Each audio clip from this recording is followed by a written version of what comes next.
Good morning. तो इसके पहले हम लोग का एसिडिक स्ट्रेंथ क्या हो गया कंप्लीट। अब हम लोग न्यू चैप्टर इसी का न्यू टॉपिक स्टार्ट कर रहे हैं, बेसिक स्ट्रेंथ। बेसिक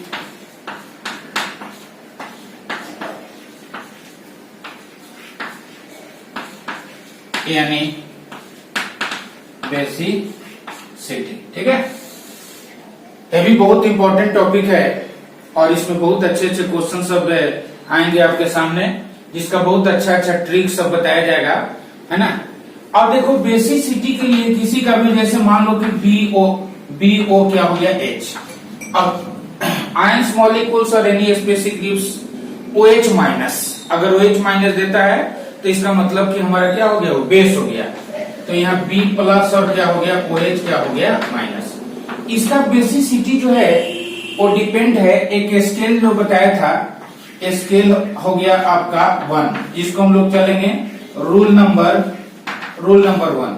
सबसे पहले अगर किसी कंपाउंड का बेसिसिटी अगर हमको देखना है तो उसमें हम देखेंगे कि अगर OH माइनस से वहां से निकलने वाला है तो OH माइनस को हम लोग निकालेंगे, और OH माइनस जब निकलता है तो देखो यहाँ ये इक्विलिब्रियम का रिएक्शन हुआ, क्योंकि वीक बेस हमारा हुआ, ठीक है। और जितने भी ऑर्गेनिक कंपाउंड जो होते हैं अगर उसमें बेसिक कैरेक्टर है तो वीक बेस ही होगा। तो वीक बेस में जब देखेंगे तो पार्शियल इसका क्या होगा, डिसोसिएशन। अब पार्शियल डिसोसिएशन में आयनिक इक्विलिब्रियम का क्या आ जाएगा, केस। तो यहाँ देखो इक्विलिब्रियम का जो केस जो आएगा के इक्विलिब्रियम, जिसको हम लोग यहाँ पर क्या बोलते हैं Kb, ठीक है। तो Kb इज इक्वल टू क्या हो गया B प्लस, यहाँ पर क्या हो गया OH माइनस, और यहाँ पर हमारे पास क्या हो गया BOH, ठीक है।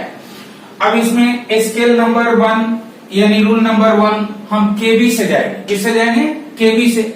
अब आप बताइए कि OH माइनस का कंसंट्रेशन जितना ज्यादा होगा, इसका मतलब कि Kb का वैल्यू भी क्या होगा ज्यादा, यानी Kb अगर हमारा मोर होगा तो इसका मतलब है कि कंसंट्रेशन ऑफ OH माइनस भी क्या हो गया मोर, और कंसंट्रेशन ऑफ OH माइनस अगर किसी भी सॉल्यूशन में अगर इंक्रीज करता है तो इसका मतलब है कि उसका बेसिक स्ट्रेंथ क्या हो जाएगा, बढ़ जाएगा। यानी कहने का मतलब है कि इसका मतलब है कि इस कंपाउंड का जो बेसिक जो स्ट्रेंथ जो हो गया वो भी क्या हो गया, इंक्रीज कर गया, ठीक है। तो देखो अगर किसी कंपाउंड में हाइड्रोक्साइड आयन को अगर निकलना है तो वहां जो उसका बेसिक स्ट्रेंथ जो देखेंगे वो किससे देखेंगे, Kb से, ठीक है। और Kb और Pkb, जैसे अगर हमारे पास Pkb का अगर हम बात करें तो Pkb इज इक्वल टू क्या होता है माइनस लॉग, और क्या हो जाएगा बताइए, माइनस लॉग और क्या हो जाएगा Kb, ठीक है। यानी Pkb इज इक्वल टू क्या हो गया, लॉग गया और 1 अपन क्या होता है Kb। तो ये एक दूसरे का इनवर्सली प्रोपोर्शनल टू हुआ, Pkb इनवर्सली प्रोपोर्शनल टू क्या हो जाएगा Kb, ठीक है। यानी हमारे पास Kb का वैल्यू अगर Kb का वैल्यू अगर बढ़ रहा है तो Pkb का वैल्यू क्या होगा, कम हो जाएगा। Pkb का वैल्यू क्या हो जाएगा, कम हो जाएगा। और बेसिक स्ट्रेंथ जो होगा उस कंपाउंड का जो बेसिक जो स्ट्रेंथ जो होगा वो क्या होगा, इंक्रीज कर जाएगा। तो एक स्केल तो हमारा ये है Kb और Pkb वैल्यू। और बार बार तुमको एसिडिक स्ट्रेंथ में भी बताया था कि तुमको Pk और K का वैल्यू या Pkb और Kb का वैल्यू रखने का कोई जरूरत नहीं। इस तरह के जितने भी क्वेश्चन जो आएंगे ना बेसिक स्ट्रेंथ का, मोर जो क्वेश्चन सब है उसमें बहुत अच्छा अच्छा ट्रिक सब इसमें हम लोग सीखेंगे, वहीं से हमारा क्वेश्चन सब बनेगा। और नीट हो या जेईई मेंस हो या एडवांस हो या ऑर्गेनिक का हमारा अच्छा से अच्छा कंसेप्ट हो, वो वहां पर यहाँ से क्वेश्चन आने ही है। तो इसके लिए हम लोग क्या करेंगे कि Pkb वैल्यू जो है रखने का कोई जरूरत नहीं है। अब देखो यहाँ, अब इसमें हम लोग देखे थे कि कहीं से भी, जैसे मान लो कि एसिड स्ट्रेंथ में देखे थे कि वहां स्टेबिलिटी डिपेंड था किस पर, यानी उसका एसिडिक स्ट्रेंथ डिपेंड था एनायन के स्टेबिलिटी पर। लेकिन यहाँ से क्या निकल रहा है, यहाँ से हमारा क्या OH माइनस अगर चला जाएगा तो ये बेसिक हुआ, तो इसका मतलब कि यहाँ पर केटायन का क्या हुआ, फॉर्मेशन। तो जहां पर भी OH माइनस हो उसमें केटायन के स्टेबिलिटी पर भी क्या होगा, डिपेंड होगा, ठीक है। केटायन के स्टेबिलिटी अगर जितना ज्यादा होगा इसका मतलब कि OH माइनस का कंसंट्रेशन क्या होगा, ज्यादा, और OH माइनस का कंसंट्रेशन ज्यादा तो Kb का वैल्यू क्या हो गया, ज्यादा। और केबी का वैल्यू अगर ज्यादा होगा तो पीकेबी का वैल्यू क्या होगा, कम होगा, और इस तरह से बेसिक स्ट्रेंथ उसका क्या हो जाएगा, ज्यादा हो जाएगा। ठीक है, चलिए लिखिए इसको। तो रूल नंबर 1 में केपी और पीकेबी हम लोग देखेंगे। ठीक है, अब देखो हमारे पास जितना भी ऑर्गेनिक जो कंपाउंड्स जो है उसका बेसिक जो स्ट्रेंथ है वो उस पर जितने भी तरह के जितने भी टाइप के क्वेश्चन सब जो है वो एक ही चीज पर जाके घूमता है कि उस कंपाउंड में या उस स्पेसीज में इलेक्ट्रॉन को डोनेट करने का टेंडेंसी कितना है। यानी इसका मतलब है कि जहां भी हमारे पास अगर क्वेश्चन आता है और बेसिक स्ट्रेंथ से क्वेश्चन अगर आता है ऑर्गेनिक में, तो सबसे पहले हम लुईस बेस को याद करेंगे। ठीक है, लेविस जो हमारा क्या होगा, बेस जो होता है वो इलेक्ट्रॉन क्या होता है बताइए, इलेक्ट्रॉन क्या होता है आपका, डोनर होगा। लुईस बेस हमारा क्या होगा, इलेक्ट्रॉन डोनर। यानी इलेक्ट्रॉन डोनर का मतलब इलेक्ट्रॉन क्या हो गया, रिच, इलेक्ट्रॉन क्या हो गया, रिच। तो कहने का मतलब लुईस ने बताया कि भाई जो इलेक्ट्रॉन डोनर होगा, जो इलेक्ट्रॉन रिच होगा, वो हमारा लुईस क्या हो जाएगा, बेस हो जाएगा। तो उसको हम लुईस बेस बोलेंगे। और इसमें मतलब बेसिसिटी हम देखने जा रहे हैं ऑर्गेनिक कंपाउंड का, तो हमको सबसे पहले देखना पड़ेगा कि वो इलेक्ट्रॉन रिच है कि नहीं। तो इलेक्ट्रॉन रिच जो हमारा होगा वो दो तरह से होगा। एक तो उस एटम पर क्या होगा, लोन पेयर ऑफ इलेक्ट्रॉन, इसका ऑक्टेट ऑलरेडी कंप्लीट होगा और कम से कम एक लोन पेयर ऑफ क्या होगा, इलेक्ट्रॉन। दूसरा क्या होगा, उस पर निगेटिव चार्ज भी रह सकता है, ऑक्टेट कंप्लीट हो और उस पर निगेटिव क्या हो, चार्ज हो। ठीक है, यानी देखो अगर हम बेसिक स्ट्रेंथ ऑर्गेनिक कंपाउंड का देखने जा रहे हैं तो सबसे पहला काम करेंगे, देखेंगे कि इलेक्ट्रॉन रिच है कि नहीं। तो उसके लिए क्या होगा कि ये जो हमारा कंपाउंड होगा उसके सेंट्रल एटम का ऑक्टेट ऑलरेडी क्या होगा, कंप्लीट होगा। यानी देखो यहां से अगर एक बॉन्ड किसी के साथ बना हुआ है तो 2 2 4 2 6 और 2 8, ऑक्टेट कंप्लीट होगा और कम से कम एक लोन पेयर ऑफ क्या होगा, इलेक्ट्रॉन। ऑक्टेट कंप्लीट होगा और कम से कम एक निगेटिव क्या होगा, चार्ज। तो इस कंपाउंड में यानी बेसिक स्ट्रेंथ जो ऑर्गेनिक कंपाउंड का देखेंगे उसमें दो चीज को देखना जरूरी है कि वो इलेक्ट्रॉन रिच है कि नहीं। इलेक्ट्रॉन रिच हो कैसे हो सकता है, या तो उस पर लोन पेयर ऑफ इलेक्ट्रॉन होगा और नहीं तो उस पर निगेटिव क्या हो जाएगा, चार्ज हो जाएगा। तो हम लोग सबसे पहले निगेटिव चार्ज वाले को देखेंगे। ठीक है, सबसे पहले किसको देखेंगे, निगेटिव चार्ज वाले को, यानी रूल नंबर 2। रूल नंबर 2, ये जो रूल नंबर जो 2 हो गया उसमें सबसे पहले हम निगेटिव चार्ज वाले को देखेंगे। किसको देखेंगे, निगेटिव चार्ज वाले को देखेंगे। तो उसमें हमारा जो निगेटिव जो चार्ज का जो है उसमें क्या होता है, स्टेबल जो सबसे पहले क्या होगा, एनायन। ठीक है, यानी कहने का मतलब है कि निगेटिव चार्ज को देखेंगे कैसे आया। सो देखो जैसे मान लो कि हमारे पास ये एसिड है और एसिड ने H प्लस को निकाला यहाँ से और यहाँ A माइनस का क्या हो गया, फॉर्मेशन। ठीक है, तो यहाँ निगेटिव चार्ज का क्या हुआ, फॉर्मेशन। ये हमारा हुआ एसिड और इसका कंजुगेट जो बेस हुआ वो कौन हुआ, A माइनस। A माइनस इसका क्या हो गया, कंजुगेट क्या हो गया, बेस। A माइनस क्या हो गया, कंजुगेट क्या हो गया, बेस। अब इसमें एक स्लोगन आपका काम करेगा कि सबसे पहले आप एनायन का स्टेबिलिटी आप देखिए, यानी स्टेबिलिटी ऑफ एनायन जो है ना, यानी कहने का मतलब है कि स्टेबिलिटी ऑफ क्या देखेंगे, एनायन। क्या देखेंगे, स्टेबिलिटी ऑफ एनायन। यानी यहां लिखेंगे स्टेबल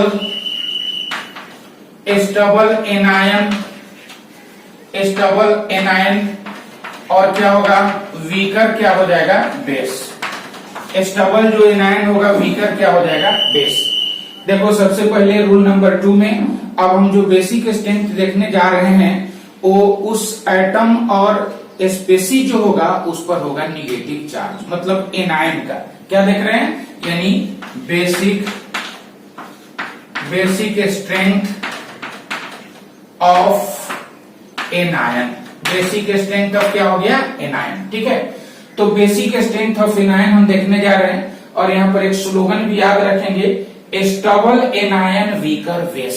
क्या याद रखेंगे, स्टेबल एनायन वीकर बेस। क्या याद रखेंगे, स्टेबल एनायन वीकर बेस। अब सुनो जरा यहां से देखो, अगर हम थोड़ा सा पीछे जाते हैं जहां पर हम लोग एसिडिक स्ट्रेंथ देखे थे, तो उसमें हम लोग देखते हैं कि H प्लस का कंसंट्रेशन जितना ज्यादा होगा, इसका मतलब कि A माइनस के स्टेबिलिटी देखने के लिए यहां से H प्लस जितना ज्यादा निकलेगा तब मोर स्टेबल एनायन का क्या होगा फॉर्मेशन। और जो H प्लस जल्दी निकालेगा इसका मतलब कि फिर से A माइनस हो, अब H प्लस को नहीं लेगा। ठीक है, अब यहां देखो स्टेबल एनायन वीकर बेस, पहले हम निगेटिवली चार्ज एटम और ग्रुप को हम लोग देखते हैं। अब ये तो हम लोग जानते हैं कि स्टेबिलिटी ऑफ एनायन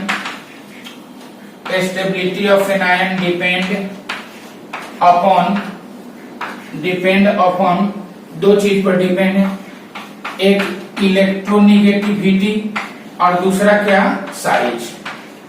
एक क्या चीज पर डिपेंड है, इलेक्ट्रोनिगेटिविटी और दूसरा क्या हो गया साइज। देखो सबसे पहले तो हम ये देखेंगे कि जिसका बेसिक स्ट्रेंथ पूछा जा रहा है वो निगेटिवली चार्ज तो नहीं, क्योंकि बेसिक स्ट्रेंथ का मतलब इलेक्ट्रॉन रिच, और इलेक्ट्रॉन रिच का मतलब क्या होगा बताइए, या तो उस पर निगेटिव चार्ज होगा और उस सेंट्रल एटम का ऑक्टेट क्या होगा कंप्लीट, और दूसरा क्या हो जाएगा, या तो उस पर निगेटिव चार्ज होगा ना तो उस पर लोन पेयर इलेक्ट्रॉन होगा, यानी उसका सेंट्रल एटम का ऑक्टेट ऑलरेडी कंप्लीट हो और उस पर क्या हो लोन पेयर ऑफ क्या हो इलेक्ट्रॉन। सेंट्रल एटम का इलेक्ट्रोनिगेटिव, सेंट्रल एटम का ऑक्टेट कंप्लीट हो और उस पर लोन पेयर ऑफ क्या हो इलेक्ट्रॉन। तो हम लोग अभी देख रहे हैं किसका देख रहे हैं, निगेटिवली चार्ज का। तो जब हमारा स्पेसीज अगर निगेटिवली चार्ज है तो उसका स्टेबिलिटी हम देखेंगे, stability of anion depend upon क्या हो जाएगा इलेक्ट्रोनिगेटिविटी एंड क्या हो जाएगा साइज। तो हम ए में पहले उसका देखते हैं इलेक्ट्रोनिगेटिविटी। ठीक है, ये सब रूल नंबर 2 में ही आएगा। ए में उसका देखेंगे इलेक्ट्रोनिगेटिविटी। अब उसमें देखो हमारा जैसे इलेक्ट्रोनिगेटिविटी अगर ज्यादा है तो इसका मतलब है कि स्टेबिलिटी ऑफ एनायन जो होगा वो भी क्या होगा मोर होगा। और जब स्टेबिलिटी इसका ज्यादा होगा तो अब आप बताइए कि जो एनायन जो बना है उसका स्टेबिलिटी ज्यादा है तो चाहेगा कि हम किसी को इलेक्ट्रॉन दे। इलेक्ट्रॉन देना या लेना मतलब रिएक्टिविटी, रिएक्शन क्या है हमारा, इलेक्ट्रॉन को अगर डोनेट किया या इलेक्ट्रॉन को एक्सेप्ट किया इसका मतलब उसमें रिएक्टिविटी है। तो ये स्टेबल एनायन है, स्टेबल एनायन है, ना तो इलेक्ट्रॉन को लेना चाहेगा और ना ही इलेक्ट्रॉन को देना चाहेगा, और इलेक्ट्रॉन को अगर नहीं देगा तो इसमें बेसिक स्ट्रेंथ नहीं होगा। यानी कहने का मतलब है कि इसका बेसिक जो स्ट्रेंथ जो होगा, बेसिक जो स्ट्रेंथ हो जाएगा वो क्या हो जाएगा कम हो जाएगा। यानी इसको हमको बिल्कुल याद रखना चाहिए कि जो एनायन मोर स्टेबल है, जो एनायन मोर स्टेबल है उसका बेसिक कैरेक्टर, बेसिक जो स्ट्रेंथ होगा वो बहुत ही क्या होगा कम होगा। यानी स्टेबल एनायन वीकर बेस, क्या याद रखेंगे, स्टेबल एनायन वीकर बेस, क्या याद रखेंगे, स्टेबल एनायन वीकर बेस। अब स्टेबिलिटी ऑफ एनायन इसके पिछले क्लास में भी हम लोग किए थे एसिडिक स्ट्रेंथ में, इलेक्ट्रोनिगेटिविटी पर डिपेंड है। अब तुम बताओ इलेक्ट्रोनिगेटिविटी अगर हम देखेंगे, इलेक्ट्रोनिगेटिविटी अगर देखेंगे तो सबसे पहले हम लोग क्या चीज में जाएंगे बताइए, पीरियड में। पीरियड में कहां से कहां तक बताइए, लेफ्ट टू क्या जाएंगे राइट। पीरियड में कहा जाएंगे लेफ्ट टू राइट। तो मान लो कि हमारे पास यानी इलेक्ट्रोनिगेटिविटी किसी भी स्पेसिस, किसी भी एटम को देखने के लिए सबसे पहले देखेंगे कि जो निगेटिवली चार्ज जो हमारा एटम है वो उसका इलेक्ट्रोनिगेटिविटी अगर हम देख रहे हैं तो सबसे पहले हमको पीरियड में जाना होगा। जैसे मान लो कि हमारे पास ये क्वेश्चन है CH3 और क्या है माइनस। ठीक है, एक क्वेश्चन हमारे पास है, यहाँ पर हमारे पास है NH2 और क्या है माइनस, यहाँ पर है OH और क्या है माइनस, और यहाँ पर क्या है F क्या है माइनस। ठीक है, ये जो हमारा CH3 minus, NH2 minus, OH minus और F माइनस ये निगेटिव चार्ज है, निगेटिवली चार्ज है। तो इसमें हमसे पूछेगा कि आप बेसिक स्ट्रेंथ किसका आप बताइए। तो हमको बेसिक स्ट्रेंथ बताने के लिए सबसे पहले जाना होगा इस निगेटिवली चार्ज के स्टेबिलिटी पर। कहा जाना होगा, क्योंकि जो एनायन ज्यादा स्टेबल होगा उसमें बेसिक स्ट्रेंथ कम होगा। बेसिक स्ट्रेंथ का मतलब क्या हुआ? बेसिक का मतलब क्या हुआ? Electron donor. इलेक्ट्रॉन डोनर का मतलब इलेक्ट्रॉन रीच, यानी कहने का मतलब इलेक्ट्रॉन जो रीच होगा इलेक्ट्रॉन डोनर होगा। और इलेक्ट्रॉन डोनेट कौन करेगा? जो वीक होगा। जो क्या होगा?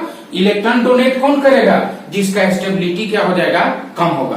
और जो मोर स्टेबल एनायन होगा वो तो इलेक्ट्रॉन डोनेट नहीं करेगा, वो तो निगेटिव चार्ज होने के बाद में भी उसका स्टेबिलिटी आया है, तो फिर वो इलेक्ट्रॉन को डोनेट नहीं कर सकता। अब देखिए, तो सबसे पहले इसका स्टेबिलिटी, अब देखिए तो स्टेबिलिटी के लिए पहला ट्रिक हमारा क्या है बताइए? इलेक्ट्रोनिगेटिविटी। बोलो क्या है पहला ट्रिक? इलेक्ट्रोनिगेटिविटी। बात समझ गए?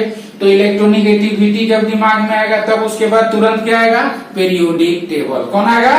Periodic table. अब पीरियोडिक टेबल में कौन आएगा? Left to right in period. अब जरा से देखिए यहाँ कार्बन, नाइट्रोजन, ऑक्सीजन, फ्लोरीन। ये आप बताइए कि कार्बन जो हमारा होता है, जितना भी कार्बन हो गया है ना, कार्बन हो गया, फिर क्या हो गया? नाइट्रोजन, ऑक्सीजन और क्या हो गया? फ्लोरीन। ये सब सेकेंड पीरियड का एलिमेंट है। किस पीरियड का एलिमेंट है? जिसको हम लोग P2 भी बोलते हैं। नहीं, ये सेकेंड पीरियड का एलिमेंट है। अब आप बताइए कि इस पीरियोडिक टेबल में हम लोग कहां से कहां जा रहे हैं? लेफ्ट टू राइट जा रहे हैं कि नहीं? जब लेफ्ट टू राइट जा रहे हैं तो इलेक्ट्रोनिगेटिविटी बढ़ रहा है कि नहीं? इलेक्ट्रोनिगेटिविटी मोर तो stability of anion more, stability of anion more तो बेसिक स्ट्रेंथ उसका कम हो जाएगा। अब आप बताइए कार्बन, नाइट्रोजन, ऑक्सीजन और फ्लोरीन, इसमें अगर हम इलेक्ट्रोनिगेटिविटी का अगर हम बात करें, इलेक्ट्रोनिगेटिविटी का, तो सबसे ज्यादा इलेक्ट्रोनिगेटिविटी किसका हुआ? F माइनस का। ठीक है, ये तो पता चल गया। तो सबसे ज्यादा स्टेबिलिटी भी हो गया। स्टेबल जो हमारा एनायन जो हो गया वो कौन हो गया? स्टेबल जो एनायन जो होगा वो कौन हो जाएगा? कौन हो जाएगा? F minus. अब बताइए F माइनस को जाके बोलेंगे कि आप रिएक्शन करेंगे, आप चलिए ना थोड़ा सा किस इलेक्ट्रॉन दे दीजिए, इनको इलेक्ट्रॉन की कमी है, तो कभी भी इलेक्ट्रॉन नहीं देगा, क्योंकि वो तो स्टेबल है, किंग है, वो राजा है। तो इलेक्ट्रॉन जब नहीं देगा तो इसका मतलब इलेक्ट्रॉन जो डोनर होता है वो बेस होता है, तो इसको इलेक्ट्रॉन डोनेट ही नहीं किया तो फिर बेस भी नहीं हुआ। अब बेसिक स्ट्रेंथ की जब बात आएगी तो सबसे ज्यादा स्टेबल कौन हुआ? F minus. और सबसे कम स्टेबल कौन हुआ? CH3 minus. इसका मतलब है कि CH3 माइनस हो गया, यहाँ NH2 माइनस, यहाँ OH माइनस और यहाँ F माइनस। तो बेसिक स्ट्रेंथ किसका हो जाएगा ज्यादा? CH3 माइनस का बेसिक स्ट्रेंथ क्या होगा? ज्यादा, यानी इसका Kb का वैल्यू क्या होगा? ज्यादा। आई हमारा क्या हो गया? बेसिक क्या हो गया? स्ट्रेंथ। ठीक है, बेसिक क्या हो जाएगा? स्ट्रेंथ। ठीक है, तो देखो जी, जब भी कभी भी बेसिक स्ट्रेंथ से रिलेटेड अगर हमको क्वेश्चन आ रहा है, तो चाहे वो एग्जाम नीट का हो या IIT एडवांस का हो या मेंस का हो या कहीं भी क्वेश्चन अगर इससे पूछा जा रहा है, तो उनके पास क्वेश्चन पूछने का दो ही तरीका है, या तो निगेटिवली चार्ज स्पीशीज और एटम का पूछेंगे, और नहीं तो लोन पेयर वाला का पूछेंगे, जो सेकेंड फेज में हम स्टार्ट करेंगे। तो निगेटिवली चार्ज वाले का पूछेंगे, एनायन का बेसिक स्ट्रेंथ पूछेंगे, तब उनका हम स्टेबिलिटी देखेंगे। और क्या याद रखेंगे? क्या याद रखेंगे? Stable anion weaker base. क्या याद रखेंगे? Stable anion weaker base. तो उसका जो है स्टेबिलिटी को चेक करने के लिए हम सबसे पहले जाते हैं पीरियड में, यानी इलेक्ट्रोनिगेटिविटी। तो इलेक्ट्रोनिगेटिविटी के लिए हम कहा जाएंगे? इलेक्ट्रोनिगेटिविटी के लिए हम जाते हैं पीरियड में। अगर पीरियड में लेफ्ट टू राइट अगर जा रहा है तो इलेक्ट्रोनिगेटिविटी ज्यादा होगा, और इलेक्ट्रोनिगेटिविटी जब ज्यादा होता है तो उसका स्टेबिलिटी भी एनायन का ज्यादा होगा, और एनायन का स्टेबिलिटी जब ज्यादा होगा तो लोन पेयर डोनेट करने का टेंडेंसी कम होगा, और लोन पेयर डोनेट करने का टेंडेंसी कम होगा तो बेसिक स्ट्रेंथ उसका क्या हो जाएगा? कम हो जाएगा। ठीक है, चलिए और देखिए। अब दूसरा जो आता है इसका, दूसरा जो आएगा वो होगा साइज ऑफ एनायन। सेकंड जो हमारा आएगा होगा साइज ऑफ एनायन। ठीक है, सेकंड जो होगा वो क्या होगा? Size of anion. यहाँ देखिए साइज, तो साइज जो देखेंगे, साइज जो हमारा होगा, साइज जो होगा, साइज किसका हो जाएगा बताइए? The size of atom carrying negative charge, size of atom carrying क्या हो जाएगा, साइज ऑफ एटम कैरिंग क्या हो गया, निगेटिव क्या हो जाएगा, charge. Size of atom carrying negative क्या हो जाएगा, चार्ज। ठीक है, size of atom carrying negative क्या हो जाएगा, चार्ज। ठीक है, यानी एनायन का साइज हम लोग देखेंगे। ठीक है, तो देखो यहाँ साइज अगर 12 हुआ तो स्टेबिलिटी ऑफ एनायन वो भी क्या होगा, ज्यादा होगा। साइज अगर 12 तो स्टेबिलिटी ऑफ एनायन भी क्या होगा, बड़ा होगा। और जो एनायन ज्यादा स्टेबल होगा उसका बेसिक स्ट्रेंथ क्या हो जाएगा, कम हो जाएगा। ठीक है, तो यहाँ पर फिर से हम लोग आते हैं साइज पर। ठीक है, यानी अभी हम लोग को निगेटिवली चार्ज जो स्पेसिस है उसी का हम बेसिक स्ट्रेंथ देख रहे हैं। ठीक है, तो इसका साइज जब हम देखेंगे तो जिस एनायन का साइज क्या होगा, बड़ा, उसका स्टेबिलिटी भी क्या होगा, ज्यादा। ये तो हम उसमें एसिडिक स्ट्रेंथ भी हम लोग देखे थे। ठीक है, लिखिए जल्दी इसको। यानी मोर स्टेबल एनायन ना वीकर बेस। और एनायन का स्टेबिलिटी देखने के लिए पहला रूल क्या है, इलेक्ट्रोनेगेटिविटी, और दूसरा क्या हो जाएगा, उसका साइज। दूसरा उसका क्या हो जाएगा, साइज। अब देखो क्वेश्चन यहाँ भी दूसरा उसका क्या हो जाएगा, साइज हो जाएगा। अब जैसे मान लीजिए कि हमारे पास एक क्वेश्चन है, हमारे पास एक क्वेश्चन है, यहाँ पर है F माइनस, यहाँ पर है Cl माइनस, यहाँ पर है Br माइनस और यहाँ पर है I माइनस। ठीक है, अब चलिए जरा सा देखिए यहाँ पर फ्लोरीन, क्लोरीन, बोरोमीन और क्या हो गया, आयोडीन। ये हुआ ग्रुप 17 का क्या हुआ, एलिमेंट। किसका हुआ, ये ग्रुप 17 का एलिमेंट हो गया। अब बताइए कि ऊपर से टॉप टू बॉटम यहाँ पर क्या आ रहा है, टॉप, इसमें क्या आ रहा है, टॉप टू क्या आ रहा है, बताइए।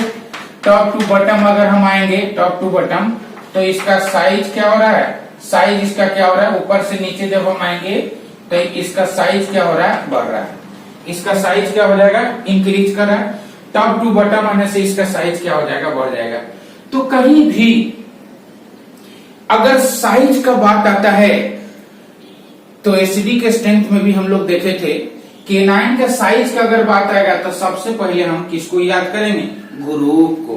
किसको याद करेंगे, ग्रुप को याद करेंगे। और ग्रुप में हम लोग कहा जाते हैं, बताइए, टॉप टू बॉटम। सबसे पहले किसको याद करेंगे, ग्रुप को याद करेंगे, ग्रुप में जाएंगे टॉप टू बॉटम।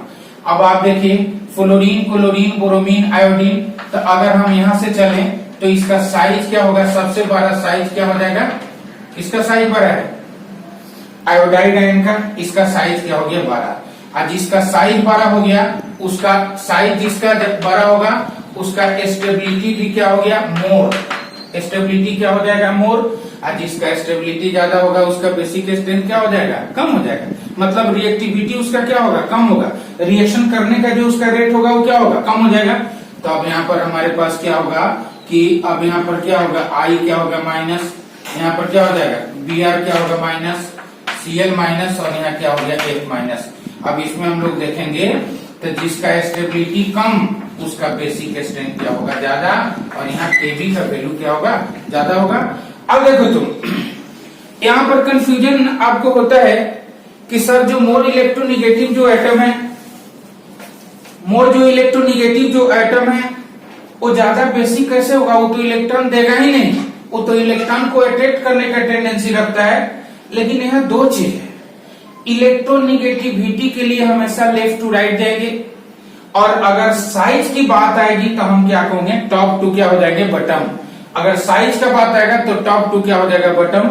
यानी कहने का मतलब साइज अगर बात होगा तो टॉप टू बॉटम, और इलेक्ट्रोनिगेटिविटी और साइज ऑफ एटम, उसका साइज है इलेक्ट्रोनिगेटिविटी, अगर दोनों में कॉन्ट्रडिक्शन हो तो साइज उस पर क्या होगा, ओवरकमिंग हो जाएगा। यानी साइज से हम क्या करेंगे, रिजल्ट को लाएंगे, जिसका साइज बड़ा, जिसका साइज बड़ा उसका स्टेबिलिटी ज्यादा, और जिसका स्टेबिलिटी ज्यादा उसमें इलेक्ट्रॉन डोनेट करने का टेंडेंसी कम, और जिसमें इलेक्ट्रॉन को डोनेट करने का टेंडेंसी कम उसका बेसिक स्ट्रेंथ भी कम। और जिसका साइज स्मॉलर, स्मॉलर साइज, तो इलेक्ट्रॉन डेंस हुआ, ऐसे सोचेंगे, वो इलेक्ट्रॉन क्या हुआ, डेंस। मोर इलेक्ट्रॉन डेंस जब होगा तो इलेक्ट्रॉन रीच होगा, और जब इलेक्ट्रॉन रीच होगा तो इलेक्ट्रॉन डोनर होगा, और जब इलेक्ट्रॉन डोनर होगा तो क्या होगा, लुईस क्या हो जाएगा, बेस हो जाएगा। चलिए ठीक है, तो निगेटिवली चार्ज वाले का और एक आध क्वेश्चन हम लोग करते हैं। जैसे मान लो हमारे पास है, देखो एक क्वेश्चन और देखो। अब हमारे पास है NH2 माइनस और PH2 क्या हो गया माइनस। उसी तरह से देखो यहाँ पर OH क्या है माइनस और SH क्या है माइनस, इन दोनों में देखते हैं।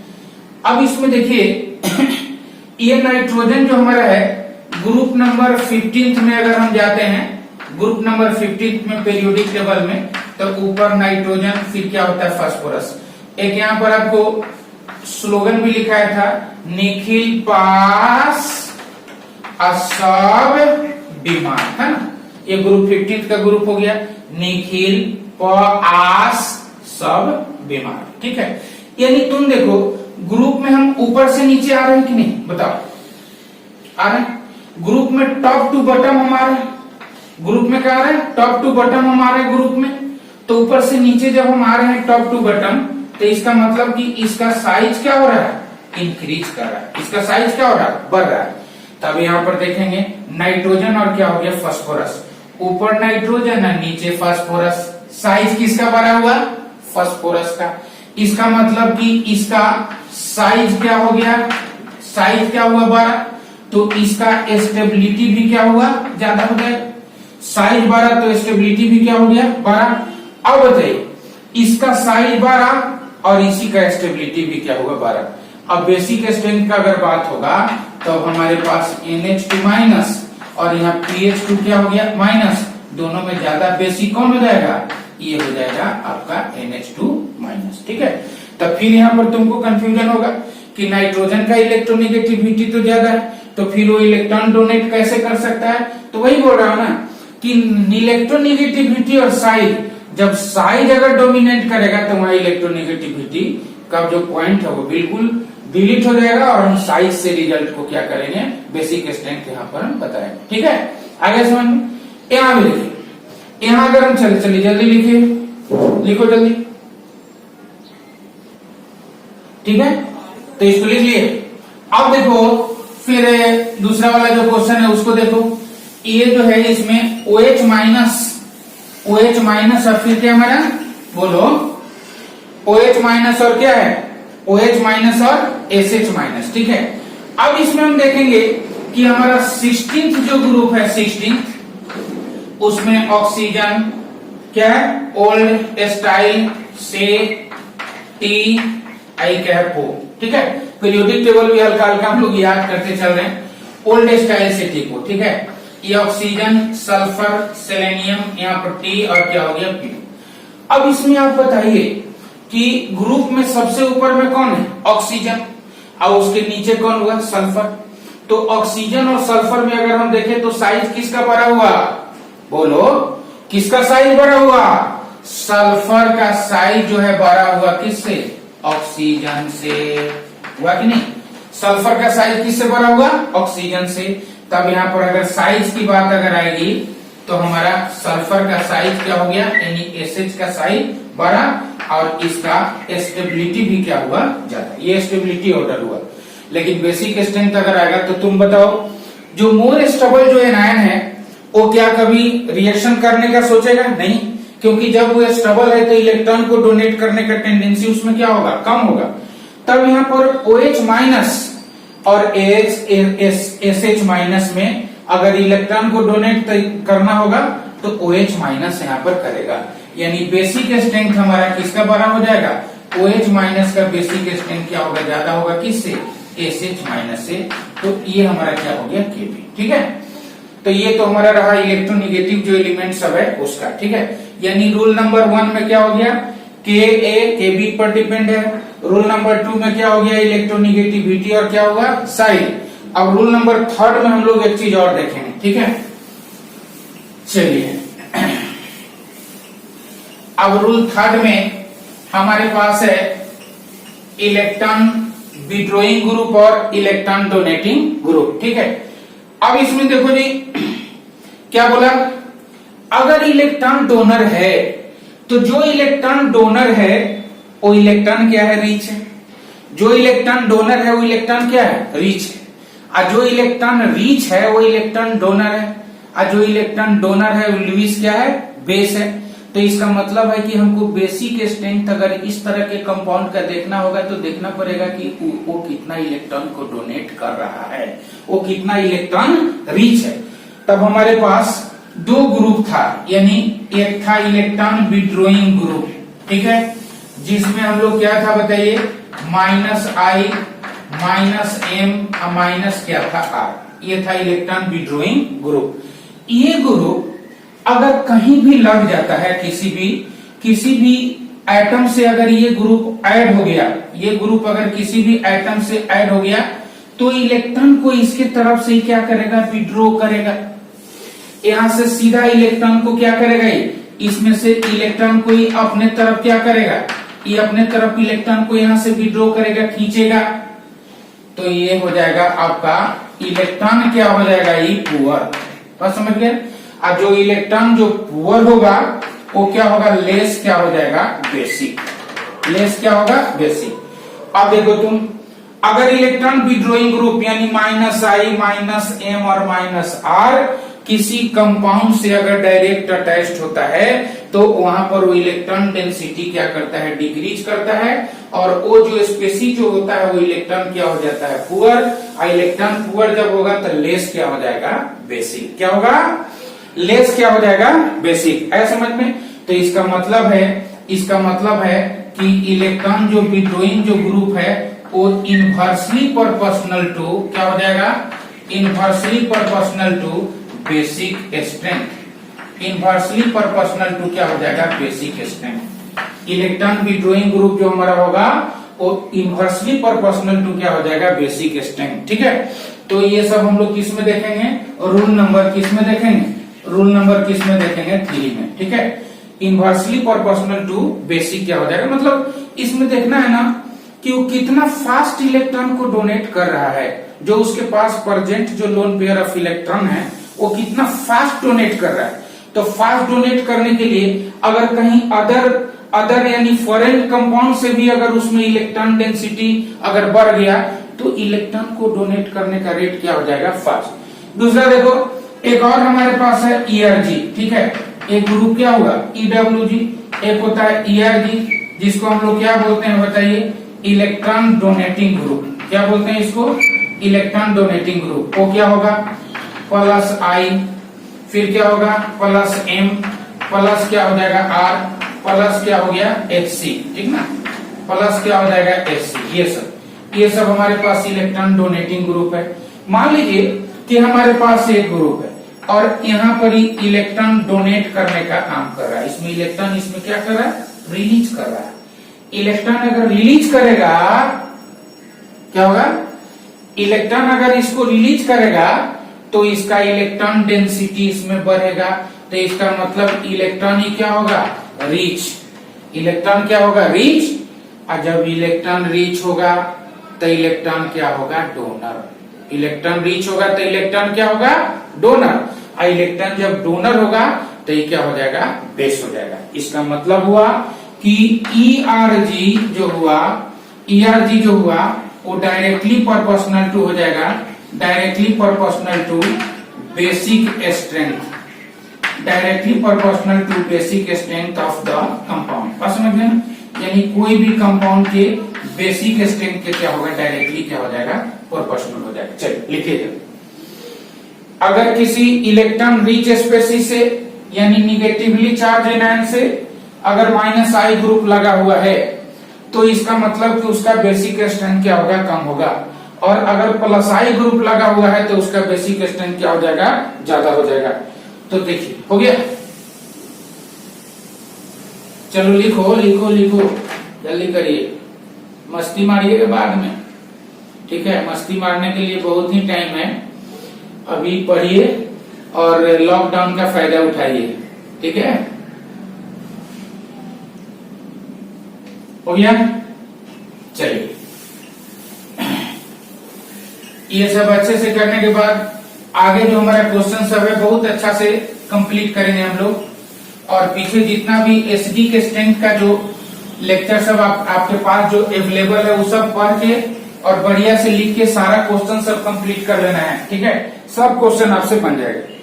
आप देखो यहाँ पर अब हमारे पास जैसे मान लो कि यहाँ पर है CH3 और क्या है माइनस, यहाँ पर CH3 और CH2 क्या है माइनस, यहाँ पर हमारे पास CH3 CH3 और यहाँ भी माइनस, और ये CH3 CH3 CH3 और यहाँ भी क्या हो गया माइनस, ये निगेटिवली चार्ज है। और कहने का मतलब हमसे पूछता है कि बताइए इसका बेसिक स्ट्रेंथ किसका ज्यादा होगा। तो आप तो जानते हैं ना कि मिथाइल ग्रुप जो है सबसे बढ़िया इलेक्ट्रॉन ढकेलिंग ग्रुप होता है, सबसे अच्छा इलेक्ट्रॉन क्या होगा रिलीजिंग ग्रुप हो जाएगा। ये बेस्ट क्या होता है electron releasing group methyl group, ठीक है। और मिथाइल ग्रुप प्लस आई ग्रुप भी है, तो जैसे जैसे इसका मिथाइल ग्रुप इस पर बढ़ेगा उसका बेसिक स्ट्रेंथ क्या होगा उससे 9 का बढ़ेगा, तो इसका मतलब कि इसका बेसिक स्ट्रेंथ क्या हो जाएगा ज्यादा हो जाएगा। एक तो पॉइंट ये हमारा रहा, ये रहा हमारा केबी, क्लियर। दूसरा क्वेश्चन मान लो कि इस तरह से हमारे पास है CH3 और क्या है O माइनस, ठीक है। फिर यहाँ पर CH3 CH2 और क्या है O माइनस, फिर यहाँ पर है CH3 CH3 और क्या है O माइनस, फिर यहाँ पर है CH3 CH3 CH3 और क्या हो गया O माइनस। इसको हम लोग क्या बोलेंगे बताइए, इसको बोलेंगे मिथो ऑक्साइड आयन। क्या बोलेंगे इसको, लिख लो, क्या बोलेंगे इसको मिथो ऑक्साइड आयन, ठीक। ये हमारा क्या होगा ethoxide ion, isopropoxide ion, tert butoxide ion, isopropoxide ion, tert butoxide ion, ये सब नोमेनक्लेचर में भी हम लोग किए थे। इसमें देखो कि इसमें प्लस आई ग्रुप क्या हो रहा है बढ़ रहा है, प्लस आई ग्रुप के बढ़ने से यहाँ पर इलेक्ट्रॉन डेंसिटी क्या हो रहा है बढ़ रहा है, प्लस आई ग्रुप के बढ़ने से इलेक्ट्रॉन डेंसिटी इसमें क्या होगा बढ़ेगा। और जब इलेक्ट्रॉन डेंसिटी जब बढ़ जाएगा तो इसका मतलब कि इलेक्ट्रॉन रीच होगा, और इलेक्ट्रॉन रीच होगा तो इलेक्ट्रॉन डोनर होगा, और इस तरह से इसका बेसिक स्ट्रेंथ क्या हो जाएगा, इसका जो बेसिक स्ट्रेंथ है वो क्या होगा सबसे ज्यादा हो जाएगा, यानी इसका केवी का वैल्यू क्या होगा सबसे ज्यादा। लिखते जी जल्दी करिए। बेसिक स्ट्रेंथ का मतलब इलेक्ट्रॉन डोनर, मतलब वो इलेक्ट्रॉन जितना फ्री होगा उतना ही वो ज्यादा क्या होगा इलेक्ट्रॉन को डोनेट करने का उसमें टेंडेंसी होगा। अगर फ्री लोन पेयर इलेक्ट्रॉन उसके पास है तो एक चीज और इसमें हम लोग देखेंगे कि लोन पेयर फ्री होना चाहिए। जैसे मान लो कि हमारे पास CH2 और डबल बॉन्ड क्या हो गया CH, और यहाँ पर है O माइनस, ठीक है, क्या हो गया ये O माइनस। अब यहाँ आ गया, फिर आपका कंजुगेशन का केस आ गया। हम लोग पढ़े थे pi sigma negative charge conjugation पढ़े थे, पाई सिग्मा निगेटिव। अब इसमें क्या होगा सो बताइए। अब इस पाई और इस पाई में क्या होगा रिपल्सन पढ़ा होगा पूरा, ये ऑर्बिटल डायग्राम वगैरह भी आराम से बनाया गया था, ठीक ना। क्या पाया अपनी निगेटिवली चार्ज है, तो यहाँ पर क्या है हाइब्रिडाइजेशन इसका क्या है sp2, इसका भी क्या है sp2, मतलब एक p ऑर्बिटल इसका क्या है फ्री है sp2, दो एक 3p होता है ना, तो 2p का तो मिक्सिंग हो गया, 2 का मिक्सिंग, तो एक p का यहाँ पाई बॉन्ड बनाया हुआ है नहीं, और इसके पास जो p जो इलेक्ट्रॉन है उसमें क्या है इलेक्ट्रॉन डेंसिटी है, यानी इसमें एक पेयर का इलेक्ट्रॉन है, ठीक है, और दोनों एक दूसरे का पैरेलल है। तो पैरेलल जब होगा तो पाई इलेक्ट्रॉन और ये लोन पेयर इलेक्ट्रॉन दोनों में क्या होगा रिपल्सन, और रिपल्सन होने से ये इलेक्ट्रॉन यहाँ आएगा और यहाँ पर शिफ्ट कर जाएगा, तो ये दूसरा वाला रेजोनेटिव स्ट्रक्चर इसको मिलेगा CH2 माइनस और CH डबल बॉन्ड क्या होगा O, यानी सीधा इलेक्ट्रॉन यहाँ है और ये यहाँ जो सिंगल बॉन्ड है यानी निगेटिवली चार्ज जो इलेक्ट्रॉन है वो डबल पाई बॉन्ड में क्या होगा कन्वर्ट हो जाएगा। मतलब साफ है कि अगर ये इस एटम पर present lone pair of electron अगर कंजुगेशन में पार्ट ले रहा है, अगर कंजुगेशन में पार्ट ले रहा है तो इलेक्ट्रॉन का डोनेशन नहीं होगा, और इलेक्ट्रॉन का डोनेशन नहीं होगा तो इलेक्ट्रॉन डोनर नहीं होगा, और इलेक्ट्रॉन डोनर अगर नहीं होगा तो फिर बेसिक स्ट्रेंथ तो उसमें नहीं होगा, ठीक है। तो हम क्वेश्चन बनाते समय ये सब भी चीज ध्यान देंगे कि इसका बेसिक स्ट्रेंथ जो है उसका जो लोन पेयर इलेक्ट्रॉन है ओ इसमें कंजुगेशन में तो नहीं है। अब जैसे हमारे पास मान लो कि ये क्वेश्चन ये है, ठीक है, हमारे पास है CH3 आई CH2 और क्या हो गया माइनस, हमारे पास CH2 डबल बॉन्ड CH और यहाँ CH2 और क्या हो गया माइनस। अब देखो यहाँ पर पाई सिग्मा और क्या हो गया निगेटिव। तो इसमें फिर वही बात आ गया कि अगर एनायन है तो उसका स्टेबिलिटी हम देखेंगे। तो यहाँ पर तो ये क्या हो गया पाई सिग्मा निगेटिव, मतलब ये क्या हो गया, ये रेजो स्टेबलाइज हुआ कि नहीं बताइए, रेजो स्टेबलाइज हुआ। इसमें कोई रेजोनेटिक स्ट्रक्चर नहीं है और उल्टा इसमें कौन सा ग्रुप रखा हुआ है, प्लस आई ग्रुप लगा हुआ है। तो इसका मतलब ये रेजो स्टेबलाइज हो गया।